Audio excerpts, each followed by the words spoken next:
ప్రకృతి ప్రసాదించినటువంటి గొప్ప వరం పుష్పాలు. ఈ పుష్పాల ద్వారా దేవతార్చన చేయడం ద్వారా దేవతలు ప్రీతిపాత్రులవుతారు. తద్వారా మనకి చక్కటి ఫలితాలు ఏర్పడుతుంటాయి.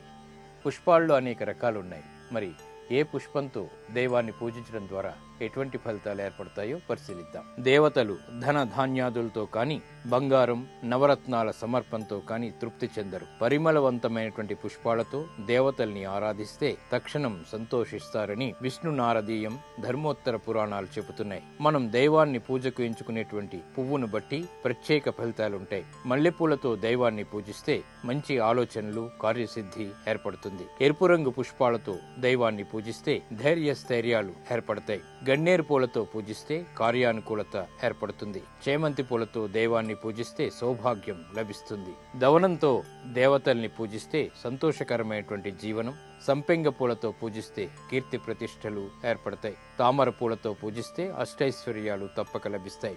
మారేడు దళాలతో పూజిస్తే జ్ఞానవృద్ధి ఏర్పడుతుంది. తులసి దళాలతో దైవాన్ని పూజిస్తే జ్ఞాపక శక్తి, ఐశ్వర్యం వృద్ధి అవుతాయి. తెల్ల కలవలతో కనుక దైవాన్ని ఆరాధిస్తే తేజస్సు ఏర్పడుతుంది. గులాబీలతో పూజిస్తే మేధస్సు వృద్ధి అవుతుంది. సన్నజాజులతో పూజిస్తే శత్రు భయం తొలగుతుంది. ఇలా వివిధ రకాలైనటువంటి పుష్పాలతో దైవాన్ని పూజించడం ద్వారా ఆశించినటువంటి, కోరుకునేటువంటి ఫలితాలన్నీ కూడా మనకి ఏర్పడుతూ ఉంటాయి.